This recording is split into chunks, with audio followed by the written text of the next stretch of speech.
Rob has been an extensive and experience analyzing on mine proposal, Forest Service, and BLM management plans in endangered species. Please, let's welcome Rob Peters. So thank you so much. This is the first in-person presentation that I have given in a really long time. So it's very exciting to see so many real people. So yes, I work for Save the Scenic Santa Ritas. I've been working for them for about 4 months now. I am the world's most peripatetic speaker. So I was working for Defenders of Wildlife. I worked for them for about 10 years. It was my second go-round. I worked for Defenders years ago in Washington, D.C. And I was really heavily focused on jaguar recovery here, but also mining issues. In particular, I worked with PARA, the Patagonia Area Resource Alliance, who are desperately trying to stop mining in the Patagonias, where companies in the last several years, Australian company in this case, has put claims on over 200,000 acres. They basically blanketed the whole national forest with mining claims. Pretty much the same thing that's happened in the Santa Ritas. In that case, it's a Canadian company, Hudbay. Anyway, I left a job I was really comfortable in and a little bit bored because I'd done it a long time for a job which is now easily the most challenging job of my whole career. There's so much to learn. It's a wonderful organization with folks like you that care so much, that are volunteering so much time. I'm the only staff person, so we're all super, super busy. And George, as you were talking about volunteers, I was going, this sounds like my pitch. We need a van. We need next week we're doing a highway cleanup at the Rosemont turnoff. We've adopted a mile there. So anyway, without further ado, make this what is really a horrendously depressing situation as upbeat as I possibly can. Okay. All right. We have 3,000 members. So many people care about the Santa Ritas. So many people have moved there. And upon moving there and buying their green vacation home, they suddenly discovered they're like a mile or less from what could be a gigantic 1.5 miles across, half a mile deep pit. We were formed in 1996 to protect the Santa Ritas from bad mining practices. There's been a whole succession of mining companies there. These are called junior companies. They're ones that, they're basically sort of like speculators. So junior mining companies are ones that are basically speculators, and they go, ha! If we can get all the permits and we can stake all the claims, then we can sell out to the big boys who will actually do the mines. So we had, until a 3 years ago, Augusta Resources. They sold out to Hudbay, who's another junior mining company in Canada. And one of the things, when I got into this, I was really shocked to find out that we are still ruled by the 1872 Mining Act, which was passed as part of opening up the West and made it extremely cheap for people to file claims and exploit those claims on public land. For instance, the amount that a company has to pay for an acre of public land when they file a claim on it is the same as it was in 1872, $5. And the 1872 Mining Act makes mining the highest preferred use on any public lands. So that means even if the Forest Service or the BLM or whoever the landowner is, the federal landowner, wants to say no, they generally find themselves going, well, it may be really important for recreation, it may be important for wildlife, but we can't say no to the mines because of the 1872 Mining Act. So they pretty much roll over.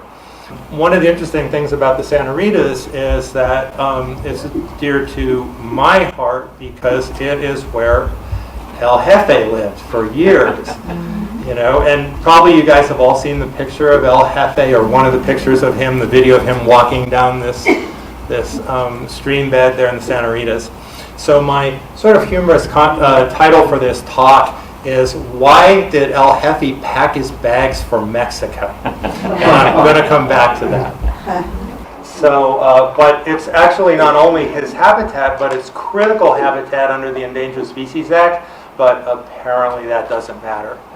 And at this point I would get into, if I was still at Defenders of Wildlife, I would tell you about some of the holes in the Endangered Species Act, but I'll just sort of tell you one, which is Fish and Wildlife Service even when there's critical habitat, which is defined as habitat that is essential for the recovery of the species, what they do is they go, are there any other jaguars anywhere else in the world?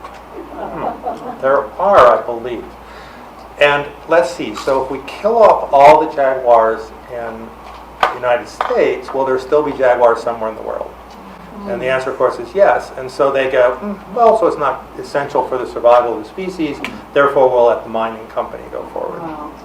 It's when I sort of grew up and started working in this field, I was really shocked to find out that the Endangered Species Act was interpreted that way, but it is. Next slide, please. So I already referred to this. It's a junior Canadian-based mining company. What they are trying to do is get all the permits in line so that they become attractive to be bought out, and also to do, they call it exploration drilling, to go down like half a mile or however deep to prove up that they have the ore there to be economically recoverable and make whoever buys them make a whole lot of money. Next. So I'm going to be talking about two things. I bet all of you have heard about Rosemont, because for a long time the plan that Augusta Resources had in Hud Bay was to develop it was called the Rosemont Project, or the Rosemont Mine, right here on the east side of the Santa Ritas. And incidentally, here, okay, I'm going to do a plug for volunteers. Here on Highway 83, right about there is where next Saturday we're going to do our highway cleanup. So if anybody wants to join us, you can get in touch with me.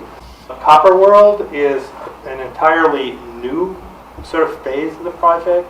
I'm going to come back to explaining why there's a Rosemont and a Copper World. This is where all the valuable ore is. Here there's relatively little ore. It's only about 600 feet deep. But this is where they're going to start. And the reason they're going to start here is because they lost a court case that our organization and some others were involved in. They lost a court case last year. And then this is just to show you where Tucson is, of course. Next slide, please, George. So this is going to, when you click, it'll bring up some text. Yes, oh, isn't that great? Multimedia, I love it. So I had to put this in as sort of an irony, because in 2022, HUD Bay published this massive document, which is called their Preliminary Economic Assessment. And it says what they're going to do and how much money they're going to make and how much everything's going to cost and how much water they're going to use and all of this stuff. So this picture is the beautiful picture that is on the cover of their Preliminary Economic Assessment. So I just had to grab that to show it to you. Primarily they're going to be digging copper. Next please, George. The open pit's going to be more than a mile wide and about half a mile deep, and I'll show you a graphic of that in a little bit. Next one, George, please. And it's visible from Scenic Highway 83. Right, the best view of all is right where we're going to do our cleanup on next Saturday. Next, please. So this map is a little bit old, but it shows what I want to show. So here's this is the ridge line, this dotted line. This is the Rosemont pit. This over here is what they call Copper World, and they've got several different potential pits where they're going to dig out. This is all, in green, is all Forest Service land. Next, please. And this is where it would lie. Someone took this on a really hazy day, I think, but this big disc here, that's where the pit would be. And this is sort of the view you get from the turnout there on Highway 83. And all of this would be filled with about 800 feet of mine tailings, toxic mine tailings, this whole valley, which when you're looking at it is really, really beautiful. And these mine tailings are toxic. They're full of all kinds of nasty heavy metals and lead and all kinds of bad stuff. Next, please. Thank you.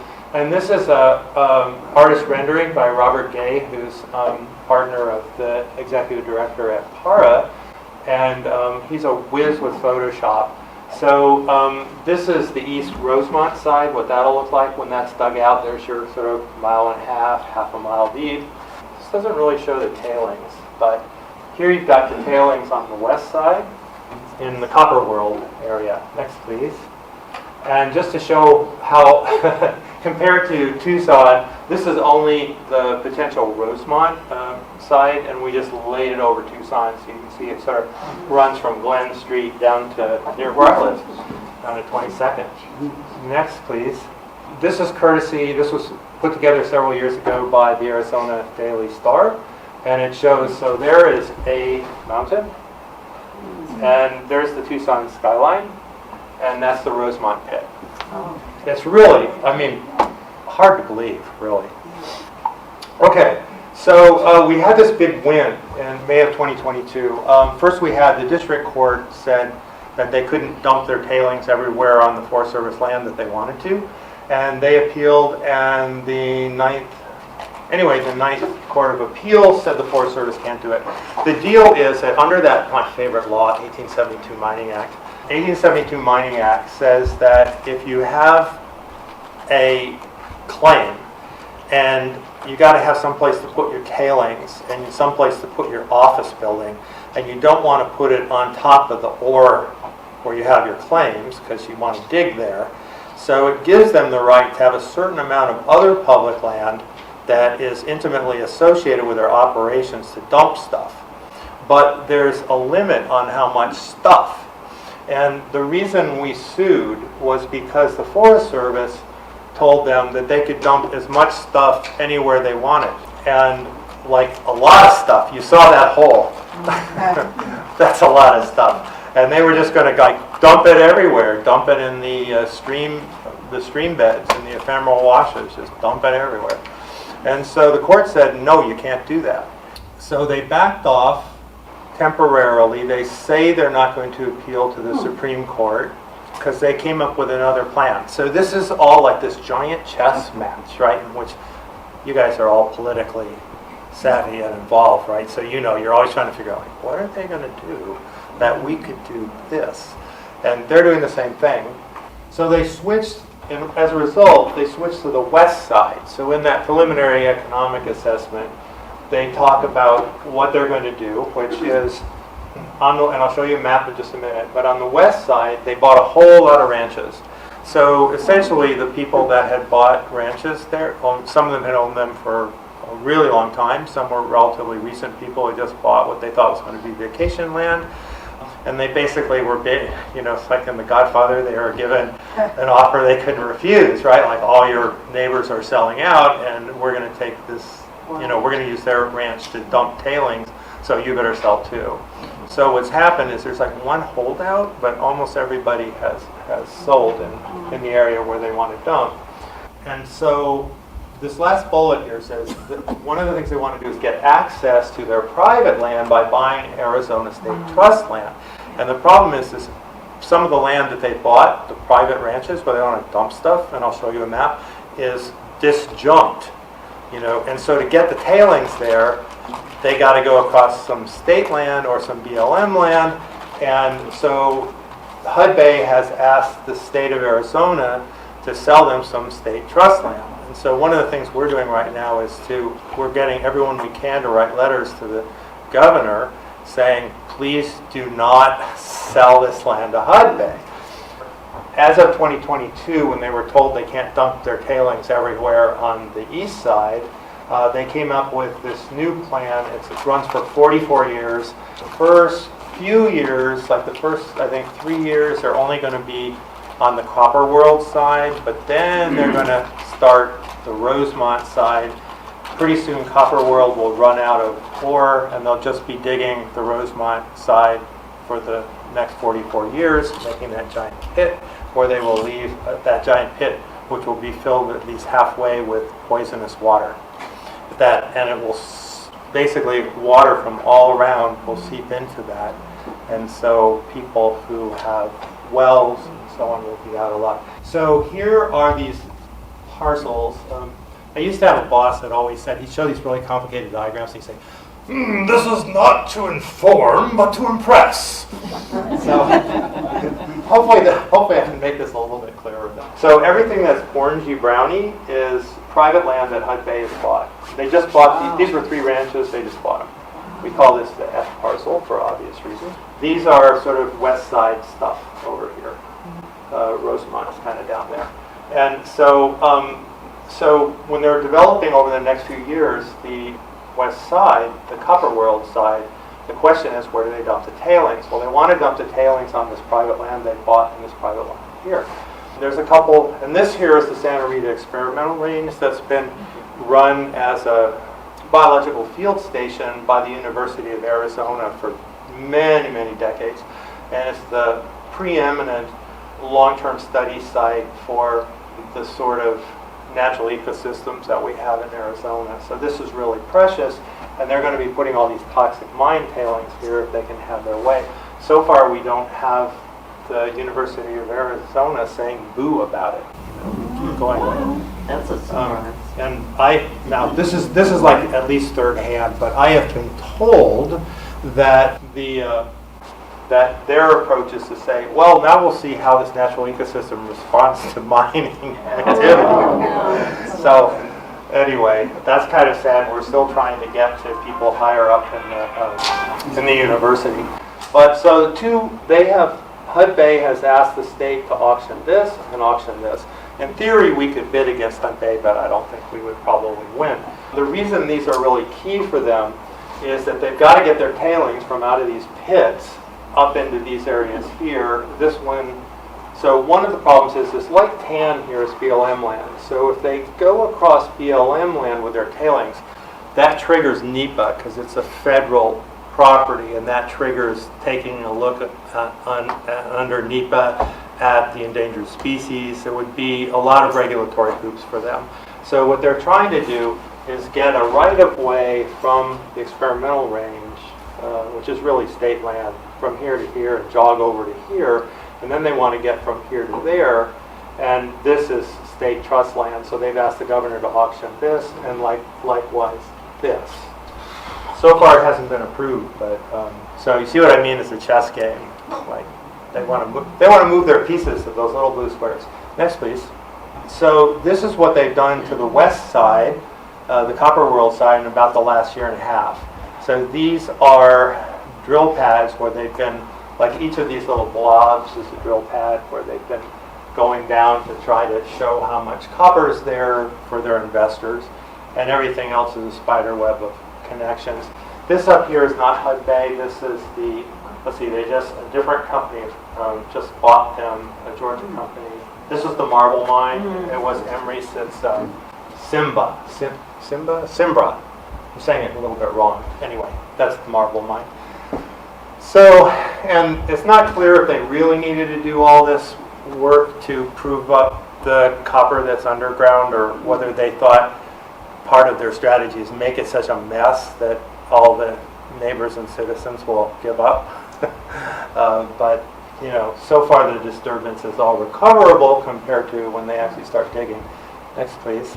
So, I promised you El Jefe. So here's a shot of El Jefe going down a little stream bed in the Santa Ritas a number of years ago. And he disappeared about probably 4 years ago, and everybody assumed he was dead because he's a fairly mature jaguar. And then he popped up in Mexico. So just this last year, he was captured on a trail camera in Mexico, and they can tell by the spot patterns that it's exactly him. So why did he leave? He left because of this. Of course. Next, please. Okay. So there's lots and lots of bad stuff that happens. And I'm going to come back and talk about just a couple of these. One is water. The effects on water are going to be devastating if this mine goes in. Air pollution, in particular, toxics blowing off of those tailing piles. And there's a lot of other fun stuff like trucks on the road. They're probably, or maybe they keep changing their plans, going to process this ore and produce millions of gallons of sulfuric acid, which they will then be trucking out on the public roads. And of course, decrease in property values I alluded to, loss of recreation. So toxic mine tailings. This is Robert Gay again doing an artist rendition. This is where they're proposing to put the mine tailings from the Copper World west side. And this is aptly named Copper Ridge Elementary School, and you know, there's a community right there that's less than half a mile away. Next, please. Groundwater. In some ways, the worst thing of all is groundwater issues.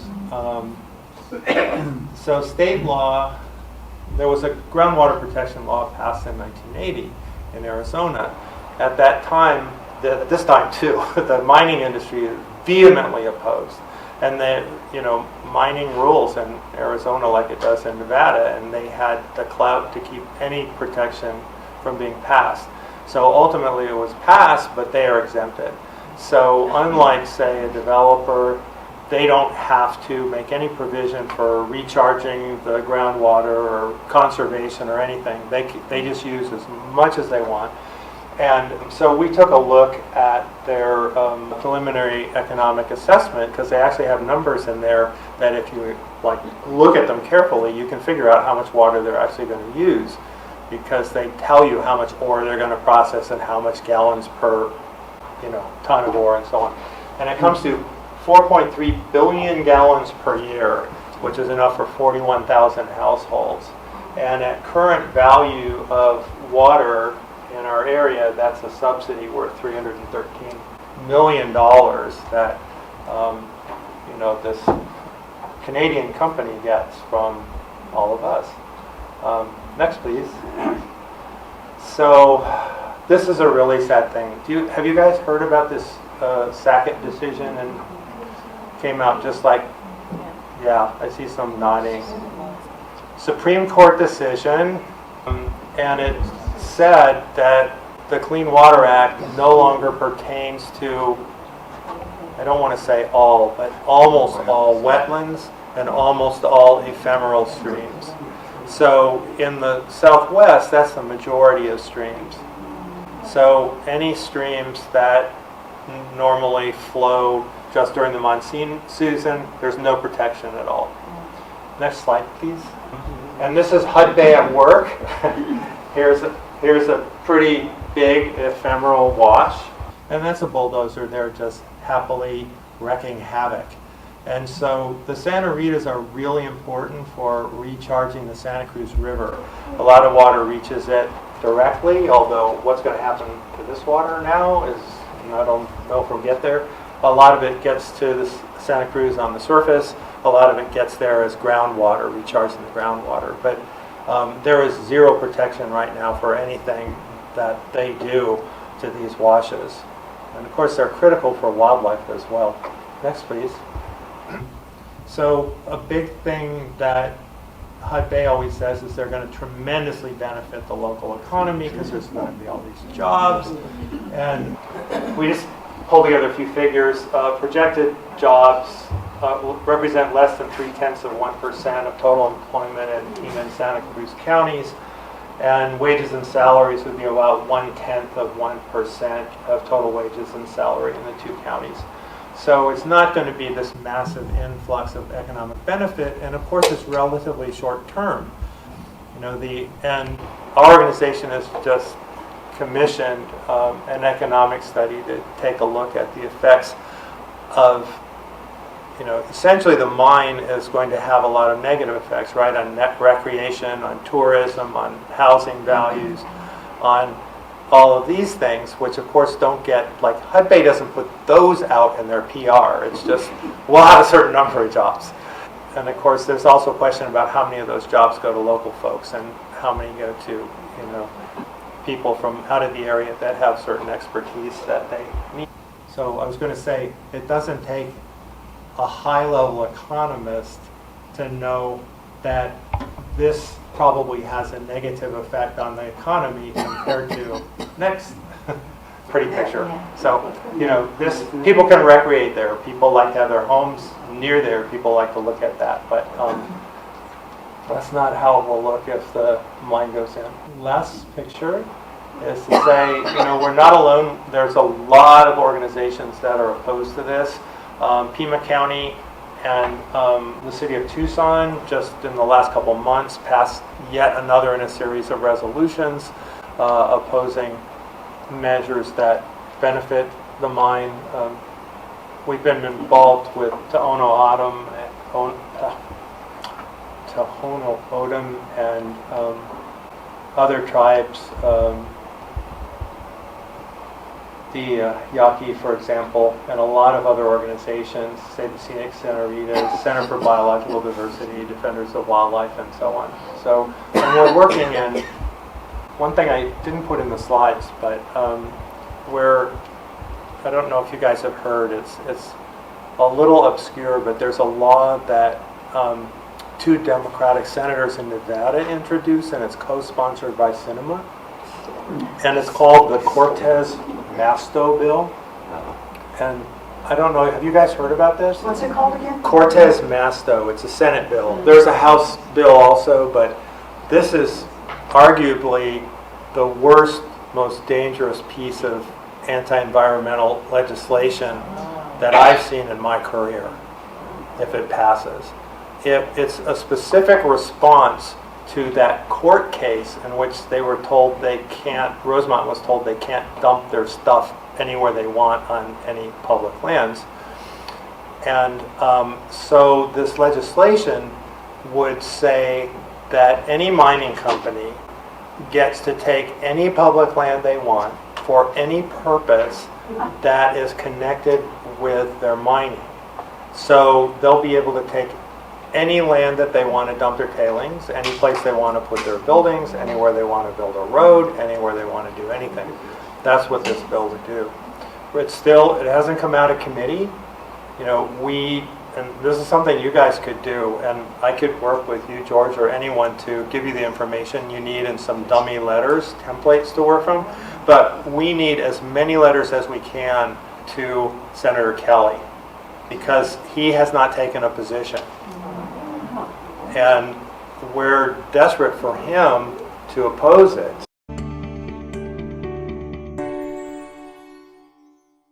It's called Cortez-Masto, and I'm forgetting the Senate bill number right now, but I They're can. Democrats, aren't they? They're all Democrats, Yes. but they're all big, you know.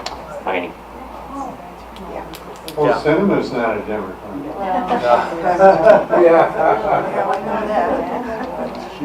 I don't know who the point person should be, if it's you, George, but I can. Yes. I can give you exactly what you guys need to write letters. I can give you sample letters, and that would be wonderful to generate letters. We've met with his staff. We've met on the auction. We've met with the governor's staff to try not to get that land sold. So so we're fighting. Our little group and our allies are fighting on, the local, relatively local on the state level, but then also with a bunch of other groups on the national level to try to kill this really appalling legislation. So I think that's it, guys. Questions? Do you have the NRDC involved in helping yet? I do not know the answer to that. It's a really important organization, and it is effective. It is. Yes. What does it stand for? National Resource Defense Council. Yeah, I've worked with them a lot over the years. They are great, but honestly, I just don't know if I assume they're in on Cortez-Masto, but I don't know. It'd be great to integrate them. What we can do is, if you'll send me that information, we'll put out a call to action. Everybody that was here, and we'll put it out, everybody's here, plus all our members. When it comes out, follow up, send a letter, get the letters out, and we'll send you directions in. That Cortez-Masto bill, they are not shy about its purpose. Its purpose is to void that court decision and essentially to rewrite the 1872 Mining Act so it's even broader in what it allows mines to do. I think they're going to make it worse. Way worse. They're gonna say, like right now, they're the highest, best use of any public land, but there has to be ore. So this would make it that they can grab any land. If they've got ore here, they can grab any other land that they want, as long as it's sort of ancillary to the mining activity. And who's going to say no to them? Like the federal agencies just kind of flop over backwards. Anyway, yeah, so anything you guys can do to help would be great. And I think the best right now would be letters to Senator Kelly.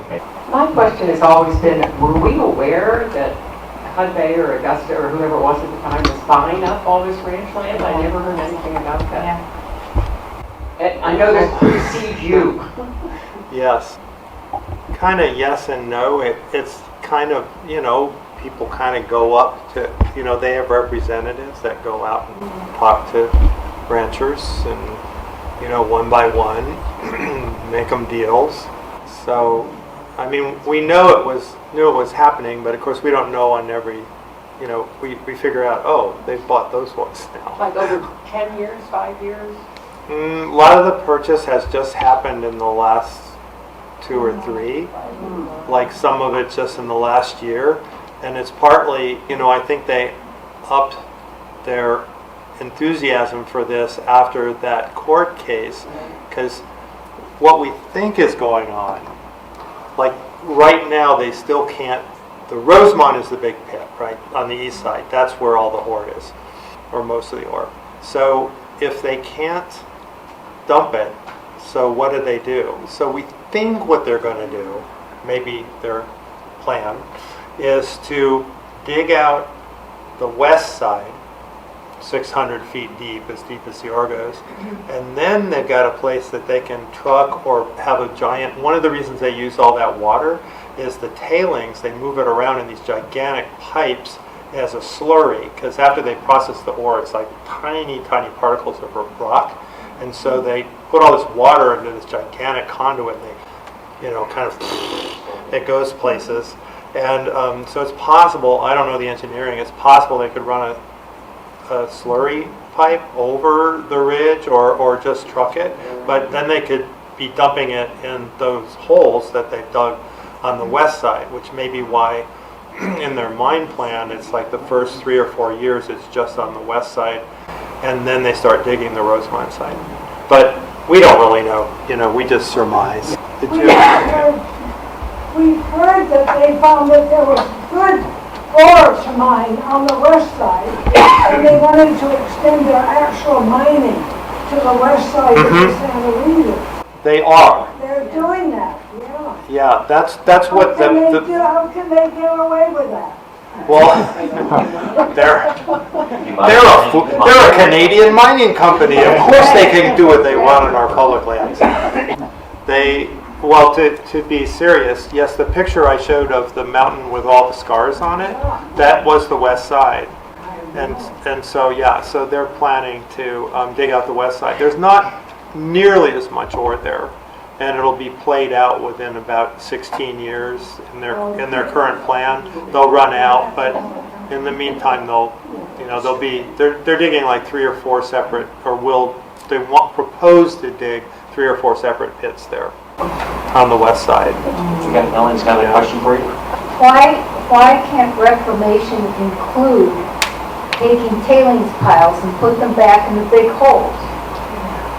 Probably because it's so fine. Keyword is That's- reclamation. Somebody stepped into it, they probably just disappear like sand.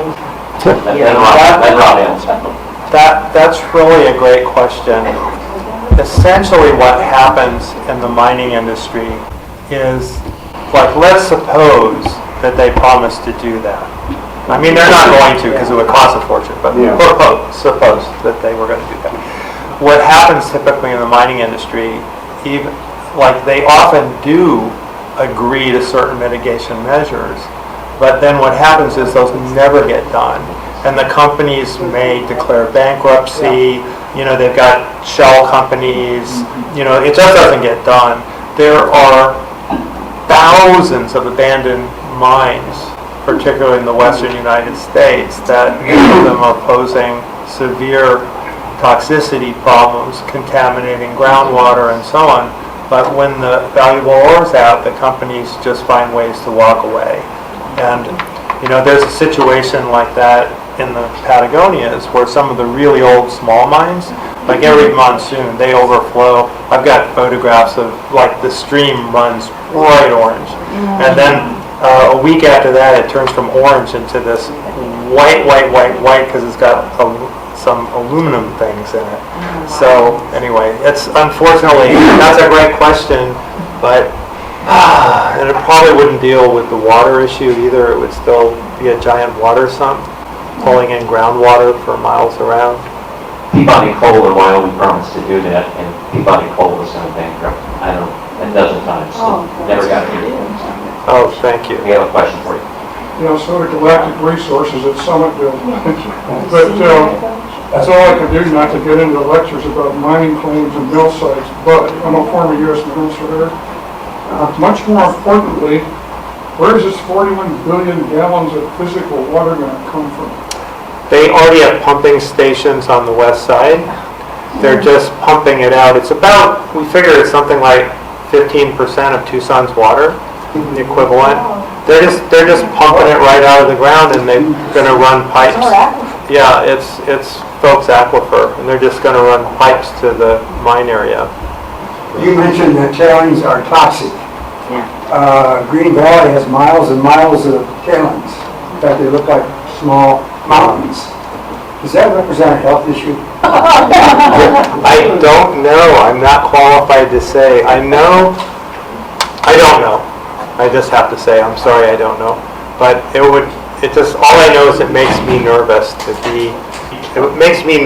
think about being around tailings when strong winds blow. But I just don't know. I'm sorry. I hate to come back to get out the vote, but we never really had a mine inspector to vote for. And one of the things that our last one did was shut down these old mine shacks because people fall in them. So we need to find a mine inspector to run. Or the Democrats. Any other questions? Oh, sure. Thanks so much. Will you provide George with dummy letters to Katie Hobbs as well as to Senator Sinema, or not, well, Senator Kelly, both? Sounds like we need to communicate with her about not auctioning off the state land. That would be wonderful. If you guys have the energy to do both, We I can do. provide you Why not? dummy letters. I'll give George fact sheet, everything you need to know Just so you we feel can- intelligent. okay.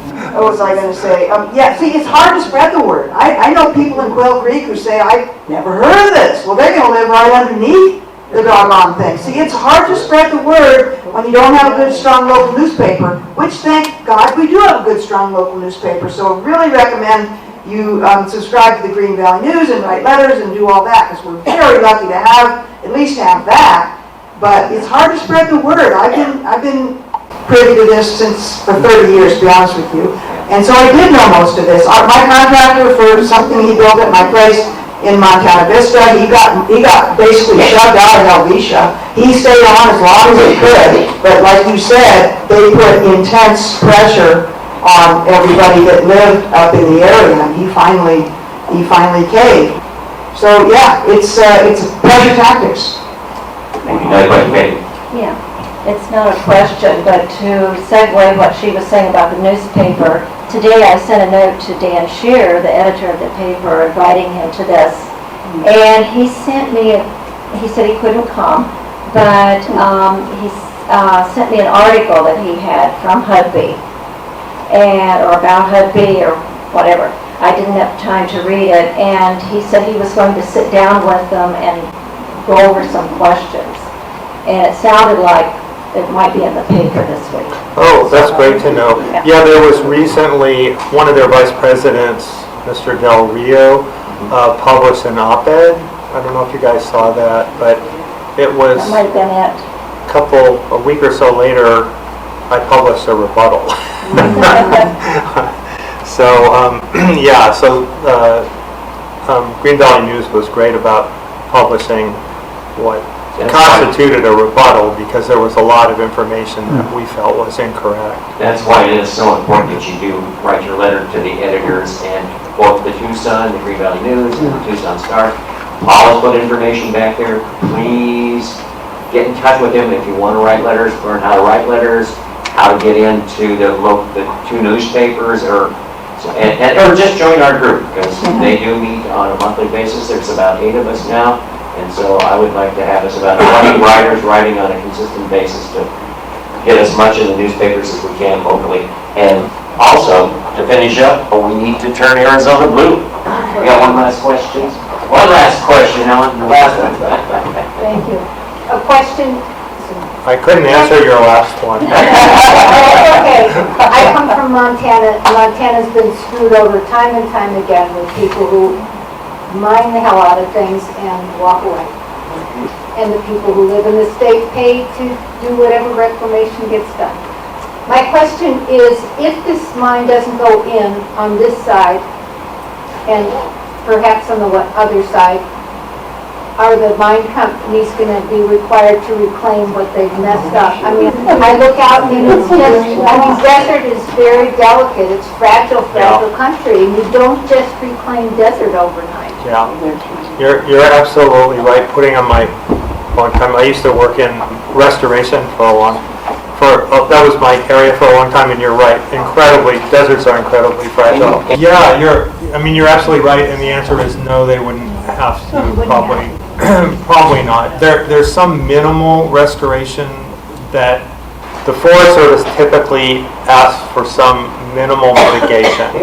Like they have to leave bigger trees if possible.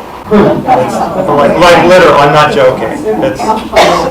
And they have to, when they're drilling at night, because they be drilling 24/7. When they're drilling at night, they may have to down shield their lights. But the situation in the Patagonias right now is that a couple companies there have exploratory projects that they're just getting approved. And one of them, it's really hard to believe this, but there's the threatened Mexican spotted owl, and it's in critical habitat. And then within the critical habitat, there's something called a protected activity center. And the Protected Activity Center is within the core of a particular pair's long-term roosting who have raised young. The core area of their territory is called the Protected Activity Center, mapped by Fish and Wildlife Service. And they're even being allowed to drill right there, and they just go, oh, they're down shielding their lights, that's okay. I mean, the federal agencies just are not stepping up, unfortunately. I forgot my question.